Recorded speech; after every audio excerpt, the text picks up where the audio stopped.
Red army team கோச்சுன்றது வந்து ரொம்ப கஷ்டப்பட்டு தான் நம்ம அங்கே ரீச் பண்ணியிருக்கோம்.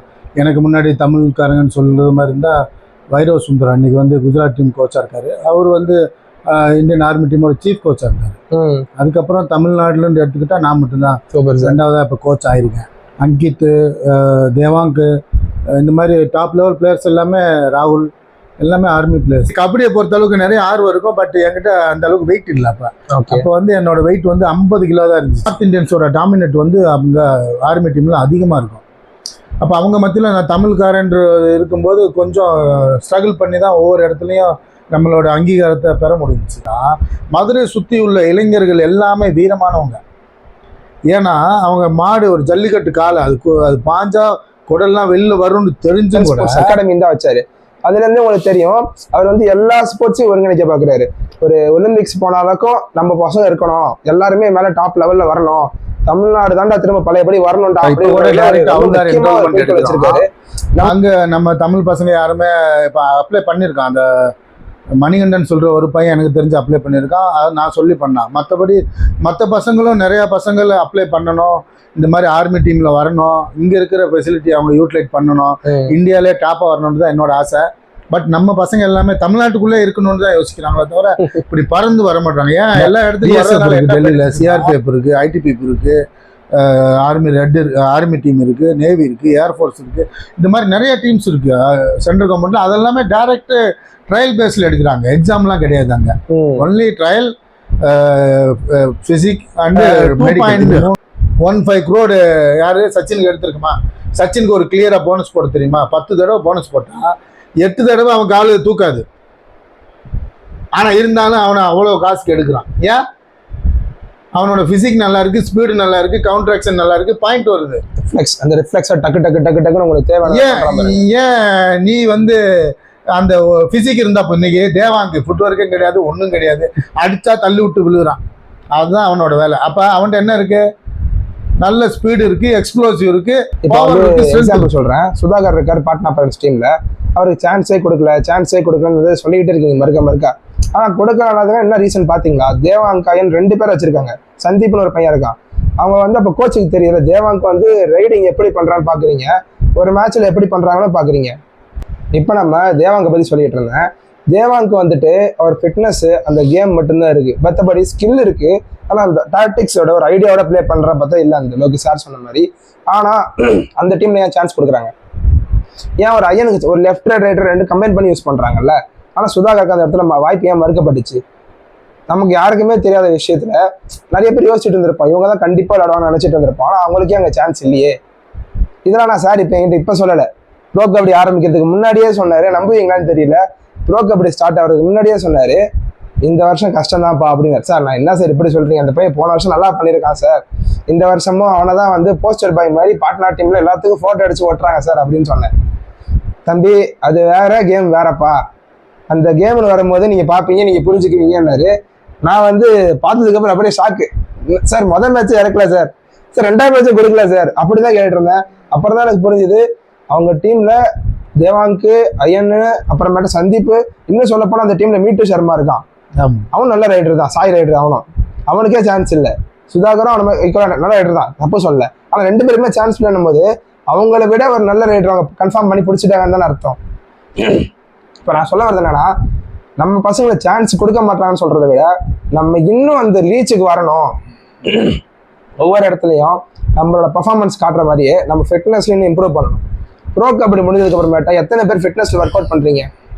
இது கொஸ்டினாவே கேட்கலாம். நீங்க சொல்லுங்க சார் அதை பத்தி. நான் கேட்க நல்லா இருக்காது. இல்லை அதுதான், நான் இது வரைக்கும் சுதாகர்கிட்ட பார்த்து பேசுனதே இல்லை. ஒரு நாள் கூட நேரில் நான் தம்பிகிட்ட அதான் சொன்னேன், சுதாகரை பற்றி தம்பி பெருமையாக பேசினாப்புல. என்னடா சுதாகர் அப்படின்னு நான் சொன்னேன். என்ன ஏன் அப்படி சொல்கிறேன்னா, இப்போ சுதாகர்கிட்ட நல்ல எக்ஸ்ப்ளோசிவ் இருக்குது, நல்ல கவுண்டர் ஆக்ஷன் இருக்குது. பட் ஸ்கில்லுன்னு எடுத்துக்கிட்டோம்னா சுதாகர்கிட்ட 2 ஸ்கில் தான். ஒன்று டோ டச் பண்ணுறாப்புல, போனஸ் பண்ணுறாப்புல, லீடிங் லெக் ஃபுட் ஒர்க் மட்டும்தான் ஃப்ரண்ட்டில் பண்ணுறாப்புல. அப்போ லீடிங் லெக் ஃபுட் ஒர்க் பண்ணி ஒரு ரைடர் வந்து அவ்வளோ சக்ஸஸ் பண்ண முடியாது. ஏன்னா இப்போ 4 பேர் 5 பேர்லாம் நீ ஓடி ரன் பண்ணி தொடாமல் ஒரு டிஃபெண்டரை ஈஸியாக டச் பண்ண முடியாது. அது பேர் இப்போ சஃப்லிங் சொல்கிறோம்ல, அந்த மாதிரி சஃப்லிங் பண்ணி ரன் பண்ணி தொட்டால் தான் ஈஸியாக போய் நீ 4 பேர் 5 பேர் 3 பேரில் ரீச் பண்ண முடியும். நீங்கள் வந்து அயான் எடுத்துக்கங்க, அயானோட ஃபுட் ஒர்க் பாருங்க, அவன் ஓடி தான் தொடுவான். கரெக்ட். இந்த ஓடுறான். அயானுக்கும் நம்ம சுதாகர் கம்பேர் பண்ணும்போது சுதாகர் எவ்வளவோ பெட்ரு. ஏன் பெட்டர்னா சுதாகர்கிட்ட ஸ்பீடு, பவரு, கவுண்டர் ஆக்ஷன் அதிகமாக இருக்குது. ஆனால் அயான்கிட்ட அது இல்லை.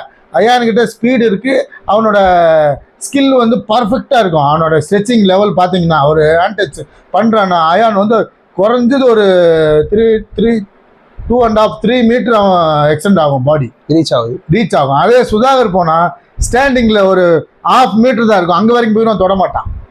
ஏன் நான் அடிக்கட்டும், காலில் விழுட்டும்னு வெயிட் பண்ணுவான். ஆனால் அவன் அப்படி கிடையாது. அவன் அடிக்கல நம்ம தொடணும் அப்படின்னு ஆடுவான் அயான். இதுதான் டிஃப்ரென்ஸ் நான் சொல்கிறது. ஒருத்தன் அடிக்கல அது அடுத்த விஷயம். நம்ம எதுக்கு போகிறோம், நம்ம என்ன பண்ணோம், நம்ம தொடுவோம் அதுக்கப்புறம் அவன் அடித்தானாக்கா அதில் கவுண்டர் ஆக்ஷன் என்ன பண்ணணுமோ அதை அதுக்கப்புறம் பண்ணணும். முன்னாடியே நம்ம ஃபிக்ஸ் பண்ணிக்கிட்டு அவன் அடிக்கட்டும் வெயிட் பண்ணுறது தான் நம்மளோட தவறு. அதனால தான் சுதாகர் தம்பி நான் சொன்னேன், தம்பி அவன் வந்து அவ்வளோ ஹைட் இருக்கான். சுதாகர் நல்ல ஹைட்டு, நல்ல ஸ்பீடு. ஏன் அவன் எக்ஸ்டெண்ட் பண்ணி ரீச் பண்ண மாட்டான்? ஏன் இப்படி பண்ணி ஒரு ரைடரு டிஃபென்ஸரை வந்து பக்லைனுக்கு வெளியிலே பிடிச்சாதான் ஈஸியாக நான் வந்து அடிச்சு ஒரு பேக்கில் ஃபாலோ அடித்தா கூட ஈஸியாக மிட்லைன் ரீச் பண்ண முடியும். பட் நம்ம சுதாகராக இருக்கட்டும், அஜித்தாக இருக்கட்டும், அவங்க எல்லாம் ஒரு டிஃபெண்டர் பிடிக்கக்கூடிய ஸ்பேஸ் எங்கன்னா அந்த கார்னரோட எட்ஜில் தான் போய் தொட்டுட்டு திரும்புகிற மாதிரி இருப்பாங்க. திரும்புகிற மாதிரினா உள்ள டூப்ளிகேட்ஸ் வருவாங்க. உங்கள் பாசையில் சொன்னால் டூப்ளிகேட்ஸ் தான் வருவாங்களே தவிர இல்லை இடிச்சிட்டோ இல்லை ஜம்பிங் அடிச்சிட்டோ ரீச் பண்ணுவாங்க. அதை ஒரு ரைடர் வந்து டிஃபெண்டரை நல்ல வெளியில் இழுத்து, இப்போ யாரை தொடணுமோ அவங்கள வெளியில் இழுக்கணும். ஃபஸ்ட்டில் இழுத்து எவ்வளோ குயிக்காக எவ்வளோ மேலே வச்சு அவனை தொட முடியுமோ அவ்வளோ ஸ்பீடாக போய் மேலே தொட்டோம்னா அவன் காலில் குத்துனா கூட நமக்கு மிட்லைன் ரீச் பண்ணுறது 2 மீட்டர் தான் இருக்கும். 2 to 2.5 மீட்டர் தான் இருக்கும். அதுக்குள்ளே ஈஸியாக நம்ம ரீச் பண்ண முடியும். இது நம்ம தமிழ் பிளேயர்ஸ் யாருமே பண்ணுறதில்ல. இதுதான் நம்ம தமிழ்நாடு பிளேயர்ஸோட மேஜர் மிஸ்டேக். ரைடர்ஸுக்கான மேஜர் டிஃபென்ஸ் எல்லாம் ஓகே, பரவாயில்ல, எல்லாரும் ஓரளவுக்கு நல்லா பண்ணுறாங்க, நல்லா விளையாடுறாங்க. டிஃபென்ஸ் வந்து எந்த குறையும் சொல்ல முடியாது. ஏன்னா அது இயற்கையாகவே நம்மக்கிட்ட அந்த ஸ்பீடு, அந்த பவர், அந்த வில் பவர் இருக்குனால நம்ம சக்ஸஸ். பட் ரைடர்னு போகும்போது ஒருத்தர் அடிக்க வச்சு தான் போகணும்னு நம்ம எய்ம் பண்ணுறோமே தவிர நம்ம போய் தொட்டு வெளியே வரணும்னு யாரும் யோசிக்க மாட்டான். நேற்று அஜித் சவானா அந்த மும்பை டீம் ஆடுறான்ல, அவனை பார்த்தீங்களா? நேற்று அவன் போய் செய்வான், அடிக்கல, ஆனால் இவன் போய் போனஸ் போடுவான். இவன் போய் செகண்ட் மேன் 4 பேர் ஆடுறாங்க, செகண்ட் மேன் போய் டச் ஆகல, பட் எக்ஸிக்யூட் பண்ணான் அந்த கையை. உடனே அடித்தாங்க, 4 பாயிண்ட், 4+2 6 பாயிண்ட் வாங்கினான். அது மாதிரி நம்ம தொட்டு ஆடணும். எப்போ வரைக்கும் தொட்டு ஆடலையோ அது வரைக்கும். இப்போ நாங்களாம் ஒரு லெவலுக்கு மேலே போகும்போது தமிழ்நாடு டீம்லாம் நாங்கள் கவுண்டே பண்ண மாட்டோம். ஆல் இண்டியா மேட்ச்சில் நாங்கள் ஆர்மி ரெட்லேருந்து வரும்போது, ஏன்னா அவங்க பூரா இதே மாதிரி தான் அந்த பக்கலைன்னு கீழே ஸ்பீடாக நாங்கள் விளையாடும்போது ஞானமுருகன் உஷுன்னு சொல்லுவாங்க. அவங்கெல்லாம் கடலூர், பாண்டிச்சேரி அந்த ஏரியா, கடலூர் 2 பேருமே. அவங்கெல்லாம் பயங்கர தமிழ்நாடு போலீஸில் பயங்கர ஸ்பீடு. வெளியிலேருந்து பார்க்கும்போது எனக்கே பயமாக இருக்கும், என்னடா இவ்வளோ ஸ்பீடாக விளையாட்டுறாங்களே, நம்மளால் விளையாட முடியுமா விளையாட முடியாதான்னு. ஆனால் கிரவுண்டில் இறங்கினதுக்கு அப்புறம் தான் தெரியும் அவங்க பண்ணுற ஃபுட்வொர்க் எல்லாமே பக்லைனுக்கு வெளியில், நமக்கு எந்த எஃபெக்ட் இல்லை. ஏன்னா நான் இறங்கும் போதே அவங்க பக்குக்குள்ளே போனால் தான் நான் இறங்கி பொசிஷனை இறங்கில வருவேன். அப்போ தான் அவங்க ஃபுட்வொர்க் நமக்கு எஃபெக்டாக இருக்கும். ஆனால் இவங்க எல்லாமே கீழே வரைச்சிட்டு கீழே அந்த 20-25 செகண்டுக்கு அப்புறம் லாஸ்ட்டாக போயிட்டு உள்ளே குதிப்பாங்க. அப்புறம் ஈஸியாக நம்ம டேக்கிள் பண்ணிடுவோம். புரியுது. மேலே உள்ள நீங்கள் பக்க தாண்டி போனஸ்க்கு வந்தால் தானே நீ ஆடைய முடியும். ஆமாம் ஆமாம், வெளியே ஆடிட்டு இருந்து போகிறதுல எந்த பிரயோஜனம் இல்லைல்ல. அதனால நம்மக்கிட்ட அந்த ஸ்பீடு, அந்த மைண்டு, ஃபுட்வொர்க், ஸ்கில் எல்லாம் இருந்தாலுமே அந்த தேவையான பிளேஸில் போய் நம்ம விளையாடுறது கிடையாது. அப்படியே விளையாண்டாலும் தேவையான ஸ்கில்லை யூஸ் பண்ணுறது கிடையாது. அவன் அடிக்கட்டும் நம்ம போட்டு விளையாடுறதுனால தான் நம்மளோட இன்னைக்கு ஒருவேளை இன்னைக்கு நேஷனல் நம்ம மெடல் வாங்காத காரணமும் அதுதான். இப்போ ஒரு சில பசங்க கொஞ்சம் ஃபிட்டாகவே இருக்காங்க சார். இப்போ ஹரியானா ஸ்டீலர்ஸில் ஜெயசூரிய நாகராஜன் லெஃப்ட் ரைடர் நல்லா ஃபிட்டாக தான் தெரியுறான் பார்க்கறதுக்கு. சதீஷ் கண்ணன் வேல்ஸ் யூனிவர்சிட்டி பிளேயர் நல்லா ஃபிட்டாக தான் தெரியுறான். இப்போ தரணிதரன் யோகம் பால் எடுத்தாங்க, அந்த பையன் நல்லா ஃபிட்டு. ஸ்டுவர்ட் சிங்கும் ஃபிட்டாக தான் இருக்கான்.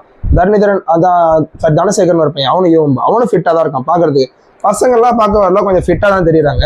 பட் எங்கே சார் லாக் ஆகுறாங்க? இப்போ எங்கே லாக் ஆகுறான்னா, இப்போ எக்ஸாம்பிள் அந்த யாரு நம்ம அஜித்தா, அஜித்ல இதில் எந்த டீம் சொல்லுங்க? நான் சொல்கிறேன் ஹரியானா டீம்ல ஜெயசூர்யா கன்னியாகுமரி பையன். அவனை நான் ஸ்டேட்மெண்ட்லேயே பார்த்தேன்.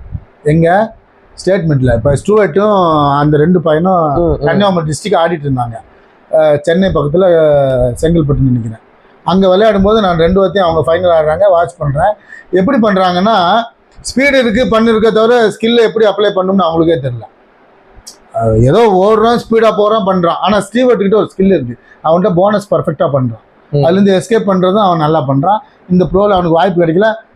பட் பை சான்ஸ் கொடுத்தாங்கன்னா அவன் 100% அவனோட போனஸ் ஸ்கில் வந்து பர்ஃபெக்டாக இருக்குது. ஆனால் நீங்கள் சொல்கிற மாதிரி நம்ம ஜெயசூர்யா கிட்ட அந்த இது இல்லை. ஜெயசூர்யா கிட்ட ஸ்பீடு இருக்குது. நேற்று கூட அவன் ஸ்பீடாக உள்ளே போய் லாக் ஆகுறான். ஏன்னா ஒரு ரைடர் ரன் பண்ணும்போது ஜிக்ஜாக்காக ரன் பண்ணணும். அவன் டேரெக்டாக ஓடுறான். டேரக்ட் ஒன்று ஒரு ஸ்டெப்பு கீழே இறங்கி வச்சோன்னே அவன் லாக் ஆகுறான். அவன் கவுண்டர் ஆக்ஷன் பண்ணி வெளியில் போடுறதுக்கு எஸ்கேப் பண்ணல, கேப்பில் வரதான் பார்க்குறான். புரியுது. இப்போ யுவா கபடி சீரிஸ் எடுத்துக்கிட்டோம்னா அதில் அந்த பையனை ஜாம்பான் ஜெயசூர்யான்றாலும் சொன்னாங்க. எனக்குமே அவன் வந்து ஒரு ஃபேவரட்டான ரைடர் தான். ஃபிட்னஸ் வைஸ்லையும் சரி, அந்த ஒரு செருக்கு, அந்த திமிர் இருக்குன்னு சொல்லுவாங்க. அந்த திமிர்லாம் அந்த பசங்கிட்ட அழகாக சூப்பராக இருக்குது. அந்த கேம் அவேர்னஸ் நம்ம டீமில் வந்து யுவா கபடி சீரிஸ்லாம் பார்க்குறேன். பாலிடஸ்க்கு ஆப்போசிட்டாக வேற ஒரு டீம் ஆடுறாங்க. அது வந்து ஹரியானா சைடு வந்த டீம் தான். அவங்க வந்து ஒரு ஃபோர்ஸாக டேக்கிள் பண்ண ஆரம்பிச்சிட்டாங்க. வேணே ரைடர்ஸை போட்டு அடிக்கிறாங்க உள்ளே போனால். இவன் வந்து இவன் டிஃபெண்ட் ரைடர் தானே, பேக்கப்பில் போய் தண்ணியால் அடிச்சு வெளியே போட்டான். அப்போ அந்த பவர் திறமை எல்லாம் உள்ள இருக்கு. பசங்களுக்கு எல்லாருக்கும் திறமை இருக்கு, எல்லாருக்கும் சக்தி இருக்கு. ஆனா அதை எப்படி நம்ம பயன்படுத்தணும் இல்லைங்க. இதெல்லாம் யாரும் கோச்சே தேவையில்லைங்க. இப்போ ஜெயசூர்யாவே இருக்கட்டும், ஒரு நாளைக்கு 500 தடவை அதே ரைடு பண்ண விடுங்க. 500 தடவை ஒருத்தனை விட்டு அடிக்க சொல்லுங்க. ஆட்டோமேட்டிக்காக அதை எஸ்கேப் பண்ணுறது அவனோட மூளையே சொல்லிக் கொடுக்கும். வேற யாரும் சொல்லிக் கொடுக்க வேண்டாம். அவனோட மூளையே அவனை டியூன் பண்ணும். இந்த இடத்துல நீ இது பண்ணு, 1 தடவை 2 தடவை 3 தடவை 500 தடவை 1000 தடவை பண்ண அதுவா அதை டியூன் பண்ணி அதுவா ஸ்கில்ல கொண்டு வந்துடும் இது. ஆனா அவங்க அதை கண்டினியூவா அதை பண்றது கிடையாது. இதுதான் மிஸ்டேக். கண்டிப்பா சார். ஏன்னா அவங்க வந்து ஒரு ஸ்கில்லே பண்றது கிடையாது. வாரம் மேட்ச் தான் ஆடுறானே தவிர மேட்ச்ல போய் நீ கரெக்ஷன் பண்ண முடியாது. ஏற்கனவே இருக்கிறது தான் நீ செய்ய முடியுமா தவிர கண்டிப்பா புதுசா எதுவுமே நீ செய்ய முடியாது. அதுல எந்த ஒரு இம்ப்ரூவ்மெண்ட்டும் பண்ண முடியாது. ரெகுலரா நம்ம விளையாட்டு இருக்கோம்னா உங்களுக்கு ஒரு மைண்ட் ஆஃப் தாட்ஸ் இருக்கும். இவன் இப்படி வந்தா என் டக்குனு வந்து கையை வச்சு நான் ரொட்டேஷன் வச்சுட்டு வருவேன். இல்ல நான் வந்து டுப்கி போறவன ஸ்கில் இருக்குன்னா நீ எதிராக வந்து நான் மறைச்சு நான் டுப்கி போட்டு போவேன். இல்ல ரன்னிங்ல தாவி வைப்ப போறேன்னா ஒரு ஜம்ப் பண்ண போறேன்னா உனக்கு ஒரு ஐடியா இருக்கும். இதுதான் ஃபாலோ பண்ணிட்டே இருப்பேன். இப்ப சார் சொல்ற மாதிரி நீங்க ஒரு மிஸ்டேக் நடக்குது, அதை திரும்ப திரும்ப திரும்ப திரும்ப நீ செஞ்சு பாக்குறல, அதுலதான் உனக்கு வந்து ஒரு தெளிவு கிடைக்கும். ஏன்னா எல்லாருமே திரும்ப ஃபெயிலியர் ஸ்டெப்பிங் ஸ்டோன் டு சக்சஸ்ன்னு சொல்றோம். இதுல சொல்றோம் இந்த மாதிரி தான் நீ அடிவாங்க தான் உனக்கு அது எப்படி வெளியே வரணும் ஒரு ஐடியா கிடைக்கும். அதை வந்து பார்த்துக்கோ கொஞ்சம் கொஞ்சமா. ஸோ அந்த மெழுகேற்றுறது வந்து ரொம்ப முக்கியமான விஷயம். அது இந்த பசங்க எல்லாருமே பண்ணாங்கன்னா இன்னும் ஃபியூச்சர்ல நல்லா தான் இருக்கலாம். ஏன்னா இந்த வருஷம் வந்து எல்லாம் பார்த்த வரைக்கும் NYPல போனாங்க. யாருன்னு சொல்ற மாதிரி ஜெயசூர்யாவாகட்டும், சதீஷ்கர் ஆக்ஷன்ல எடுத்தாங்க. அந்த மாதிரி ஒரு சில பசங்க எல்லாருமே NYPல சைன் ஆயிருக்கீங்க. சஞ்சீவி தெலுங்கு. இப்போ வந்து NYPல போகும்போது என்ன ஆகும், உங்களுக்கு 2 வருஷம் தான் கான்ட்ராக்ட்ப்பா. 2 வருஷத்துக்கு அப்புறம் நீங்க நல்லா பண்ணியிருந்தா டீம் ரிட்டர்ன் பண்ணி வச்சுப்பாங்க, இல்லைன்னா அப்புறம் வெளியே விட்டுருவாங்க. இப்போ நீங்க அந்த 2 வருஷத்துல ஏதாவது ப்ரூவ் பண்ணா விட்டுட்டீங்க, வெளியே வந்துட்டீங்கன்னா அப்புறம் மற்ற டீம் எடுப்பாங்கன்றது மிகப்பெரிய சொல்ற மாதிரி. சஞ்சீவி லாஸ்ட்ல என் டீம்ல இருந்தா அவங்ககிட்ட நான் நிறைய டைம் சொன்னேன், டே தம்பி இப்படிலாம் பண்ண வேலைக்கு ஆகாதா, நல்லா இந்த மாதிரி பண்றாங்க. ஆனா எவ்வளவுதான் சொல்லி கொடுத்தாலும் அவன் கத்துக்கிட்டது தான் அவன் பர்ஃபெக்ட்னு யோசிச்சான். அதுல தான் அவன் வந்து விளையாட முடியும்னு யோசிச்சதுனால தான் அவன் இம்ப்ரூவ் பண்ண முடியல. நான் நிறைய விஷயங்கள் அவனுக்கு சொல்லி கொடுத்து தனியாகவும் சொன்னேன், டே இப்படிலாம் பண்ணாரான்னு. அப்போ ஒரு 2 தடவை 3 தடவை 10 தடவை சொல்லும்போது அவன் கேட்கலன்னும் போது எனக்கே கோவம் வந்துருச்சு. அதுக்கப்புறம் அவன்கிட்ட சொல்றதை விட்டுட்டேன். 2வது நான் அசிஸ்டன்ட் கோச்சா வேற இருந்தேன்னா, சீஃப் கோச் இன்னொருத்தர் இருந்தாரு, எதுக்கு நம்ம ரிஸ்க் எடுக்கணும் அப்படின்ட்டு நானும் பேசாம விட்டுட்டேன். இப்ப இதுதான் தப்பு நீங்க பண்றீங்க பாத்துங்க பசங்களா. இப்ப ஒரு விஷயம் நமக்கு சொல்றாங்கன்னா ஏன் சொல்றாங்கன்னு ஃபர்ஸ்ட் யோசிங்க. அவங்களுக்கு இதனால 1 ரூபா பிரயோஜனம் கிடையாது. நீ வந்து ஜெயிச்சு கொடுக்க போறது கிடையாது. சார் என்ன சார் கொடுக்க போறீங்க, ஒண்ணும் கிடையாது. நீ நல்லா வரனே உன் பேர் தான் மேல வரப்போகுது. இதனால அவருக்கு என்ன பெருமை கிடைக்க போகுது? யாரா இருந்தாலுமே உங்களை திட்டுறாங்கன்றதுலாம் வந்து கருத்தே கிடையாது. நீ நல்லா வரணும், நம்ம ஊரு நம்ம ஸ்டேட்டு படத்துலலாம் பாக்குறீங்க. பிகில் படத்துல வந்து விஜய் சொன்னா ஏத்துக்கிறீங்க. இங்க உன் பேருக்காக ஆடாத, இங்க நெஞ்சில் இருக்கிறவனோட கொடிக்காக ஸ்டேட்டுக்காக ஆடாது. தம்பி சொன்ன மாதிரி இப்ப நான்லாம் வட இந்தியர்களோட இருக்கும்போது எனக்கு வந்து தமிழ்ன்ற ஒரு உணர்வு மட்டும்தான் இருக்குமே தவிர ஜாதி மதம் ஊர் அந்த எதுவுமே கிடையாது என்கிட்ட. இதெல்லாம் லோக்கல்ல பாலிடிக்ஸ் பண்ணுவாங்க, அவன் அப்படி அவனுக்கு சப்போர்ட் பண்ணுவான், அதெல்லாம் எதுவுமே கிடையாது. தமிழ்நாட்டிலேருந்து யாரெல்லாம் தமிழ் பேசுகிறாங்களோ, தமிழ்நாடு இல்லாமல் அவங்க தமிழ் பேசுனா கூட எனக்குன்னு தனி ஒரு பாசம் இருக்குது. அவங்களுக்கு என்னால் முடிஞ்ச உதவியில் கண்டிப்பாக செஞ்சுக்கிட்டு தான் இருக்கேன். எல்லா வழியிலையும், விளையாட்டு இல்லை மற்ற வழியிலையும் தேவையான உதவிகள் நான் செஞ்சுட்டு தான் இருக்கேன். டெல்லியிலையும் சரி, ஹைதராபாத்லையும் சரி, எங்கே இருக்கணும் எங்கெல்லாம் என்கிட்ட வந்து அப்போ நிறைய பேர் ஆந்திராக்காரங்க கூட தமிழ் பேசுவாங்க. அவங்களுக்கு கூட என்னால் முடிஞ்ச உதவியை நான் என்னால் செஞ்சுக்கிட்டு தான் இருக்கேன். நான் ஃபஸ்ட் டைம் சார்கிட்ட பேசும்போது, சார் நீங்கள் நாளைக்கு பண்ணி கோச் சார் நான் பேசுகிறேன். சார் வந்துட்டு ஆமா தம்பி நான் தான், சொல்லுங்கள் என்ன விஷயம் அப்படின்னாரு. ஏன்னா நான் செய்யணுமா அப்படின்னு தான் கேட்டாங்க. அப்போ நம்ம வந்து செய்யறதுக்கு ஒருத்தன் தயாராக இருக்கிறாங்கன்னும் போது அதை நீங்கள் பயன்படுத்துகிறவங்க நல்லபடியாக பயன்படுத்திங்கன்றது என்னோட ஒரு தாழ்மையான கருத்து.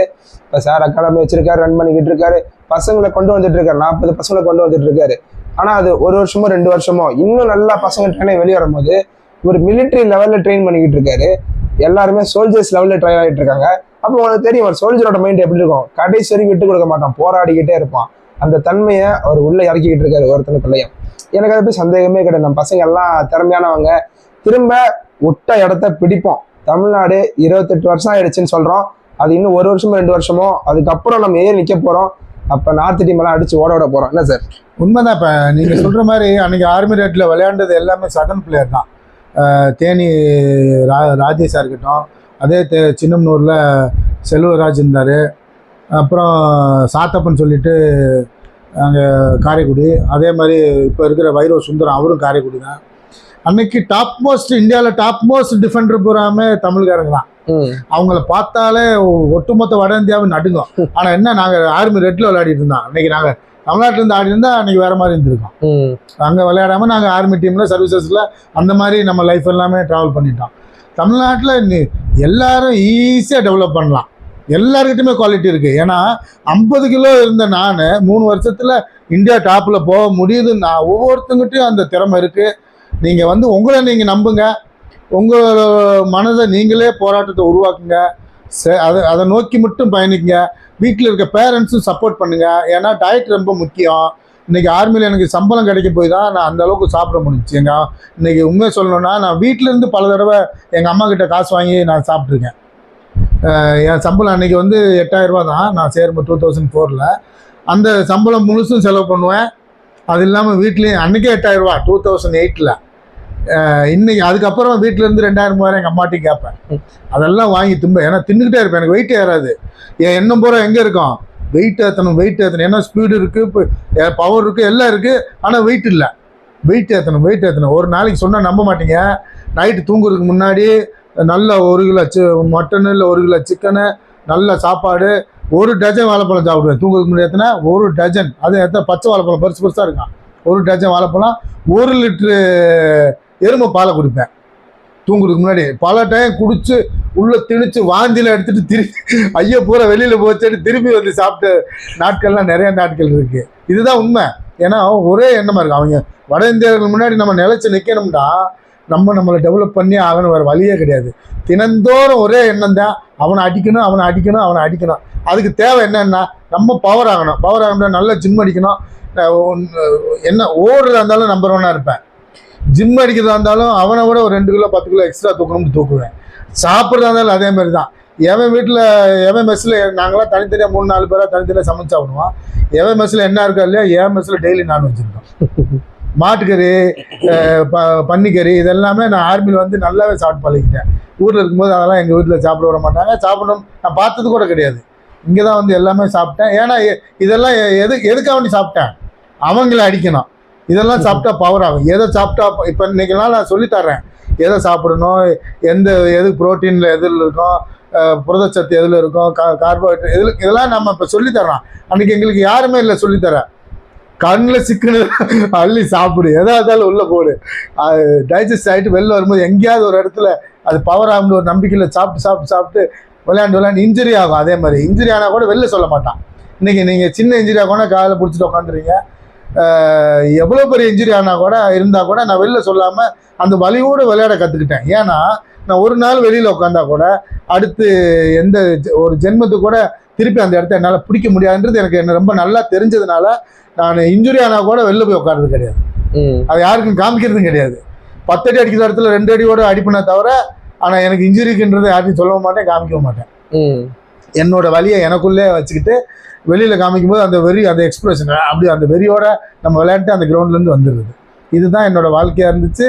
அதனால தான் நான் இந்த அளவுக்கு எல்லோரும் நினைக்கலாம் அது யாருன்னே தெரியும். ஏன்னா நான் லோக்கலில் அதிகமாக மேட்ச் விளையாண்டதே இல்லை. நான் விளையாண்டது கபடி பழகினது எல்லாமே ஆர்மி தான். வட இந்தியாவில் எனக்கு எந்த அளவுக்கு எல்லாரையும் தெரியுமோ, இங்கே கிராமத்துக்கு கூட ஹரியானாவில் இருக்கவங்களுக்கு என்ன தெரியும். ஆனால் தமிழ்நாட்டில் யாருக்கும் என்ன தெரியாது. அதுக்கு காரணம் நான் லீவ் வரும்போது கூட அதிகமாக மேட்ச்சு எல்லாம் வெளியில் தான் போய் விளையாடும்போது தவிர லோக்கல் மேட்ச் நான் விளையாடுனதே இல்லை. மதுரை மாவட்டத்தில் கூட ஒன்லி ஆல் இண்டியா மேட்ச் விளையாடுவோம், ஆர்மிக்கு போயிடுவோம். மாதம் எவ்வளோ நாள் லீவ் கிடைக்க போகுது, 2 மாதம் கிடைக்கும். அந்த 2 மாதத்தில் எத்தனை மேட்ச் ஆல் இண்டியா மேட்ச் ஆட போகிறோம், ஒரு மேட்ச் 2 மேட்ச் அப்படியே போயிடுவோம். அதனால இன்றைக்கி இருக்க ஜென்ரேஷனுக்கு என்ன யாருன்னு யாரோ புதுசாக வந்தது மாதிரி எல்லாம் ஆமா பேசிக்கிட்டு இருக்காங்க. ஏன் ஈவன் உங்களுக்கே என்ன பற்றி தெரியல. ஆமா நான் தான் சொன்னேன் சார், நான் உங்களை ப்ரோ கபடியில் லாஸ்ட் இயர் சாரை பார்க்குறேன். திடீர்னு அலெக்ஸ் பாண்டியன் கோச்சு இவர் தமிழர்னு சொல்லிட்டு நம்ம தமிழ் கமெண்ட்லாம் சொல்லும் போது தான் நமக்கே தெரியும், ஓ சார் தமிழ் அப்பா சார் அப்படின்னு சொல்லி நம்ம பேச வரோம். அப்போ வந்து அவரோட தன்மை பாருங்க, ஜஸ்ட் நீங்க சும்மா நான் பேச ஆரம்பிச்சேன். ஏன்னா வந்து சில பெரிய ஆளாகிறவங்க பேச மாட்டாங்க, மெசேஜ் பண்ணி ரிப்ளை பண்ண மாட்டாங்க. சார் அப்படிலாம் கிடையாது, நீ ஒரு விஷயம் கேட்டனா அதுக்கான சொல்யூஷன் சொல்றதுக்கு அவர்கிட்ட விதங்கள் இருக்கும். பிரச்சனையை நீ சொல்லு, நான் அதுக்கு சொல்யூஷன் சொல்றேன். உனக்கு என்ன பிரச்சனை? ஃபுட்ல கூட இப்போ சார் சொன்ன மாதிரி நிறைய பேருக்கு ஐடியா இல்லாம தான் இருப்பாங்க. இப்போ அவரே சொன்னாரு, இப்போ என்னென்ன சாப்பிடலான்றதுக்கு நிறைய வழிமுறைகள் இருக்கு. இப்போ ஃபுட்டு பேஸ்ட்ன்றது ரொம்ப ரொம்ப ரொம்ப ரொம்ப முக்கியமான ஒன்று. இப்போ ஒரு பாடி பில்டிங் பண்றவன் மட்டும்தான் வே ப்ரோட்டீன் எடுக்கணும், அவன் மட்டும்தான் சாப்பிடணும்னு அர்த்தம் கிடையாது. நீ விளையாடுற உனக்கு வந்து மசில் டியர் ஏற்படுது, அதை சரி பண்றதுக்கு தேவையான ஊட்டச்சத்து மிக்க சாப்பாடு நீ சாப்பிட்டு தான் ஆகணும். இப்போ நீ அப்படி பண்ணா மட்டும்தான் வெளியூர்ல இருக்கிற பிளேயர்ஸ், அதர் ஸ்டேட்ல இருக்கிற பிளேயர்ஸோட கம்பீட் பண்ண முடியும். இப்போ வர மகாராஷ்டிரா பிளேயர்லாம் எடுத்துக்கிட்டோம்னா அவனுக்கு அப்படியே பார்க்கறது இப்படி இருக்கிறானுங்க. நான் இப்போ வந்து பிகேஎல் ஆக்ஷனை கூட விட்டுருங்க. பிகேஎல் ஃபர்ஸ்ட் மேட்ச் எப்போ போறோம், பெங்கால் வாரியர்ஸ் டீம் பார்க்குறோம். விஸ்வாஸ் கர்நாடகா பிளேயர், நீங்க சாருக்கு தெரியும். இந்த மாதிரி பிளேயர்ஸ் எல்லாம் பார்க்குறோம். அவங்களே வந்து இப்படி இருக்கிறானுங்க. ஹைட்டு நம்ம பார்த்தா நம்ம ஏன் ஹைட்டு தான் இருக்கான், ஆனா ஆள் பார்க்கறதுக்கு இப்படி இருக்கான். நம்ம டிவியில பார்க்கும்போது எல்லாம் சின்ன சின்னதா தெரியுவானுங்க. நல்லா நேரில் போனா இவனோட பாடி வெயிட்டுக்கு அவன் பாடி வெயிட் எங்கேயோ இருக்கு. ஃபிட்னஸ் லெவல், அந்த மசில்னு சொல்றேன் பாத்தீங்களா, மசில் பில்டிங் ரொம்ப முக்கியம். இதை நீங்க ஃபாலோ பண்ணா மட்டும்தான் வந்துட்டு அடுத்து மேல மேல மேல மேல போக முடியும்.